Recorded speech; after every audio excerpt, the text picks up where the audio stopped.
1784 тонны картофеля собрано в Коми за прошлую неделю.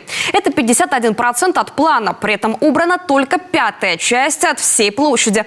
Промежуточными итогами сбора урожая на оперативном совещании правительства Коми поделился министр сельского хозяйства и потребительского рынка республики Алексей Будкин. Заметил, в начале прошлой недели к уборке картофеля приступили только 3 хозяйства региона – Пригородный, Сыктывдинское и Агроресурс.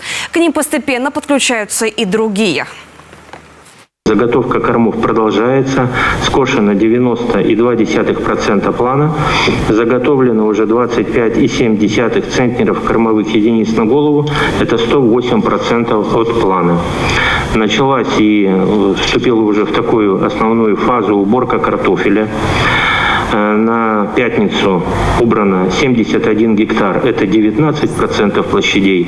Собрано картофеля 1784 тонны, это 51% от плана. Достигнутая урожайность за первую неделю уборки 250 центнеров с гектара.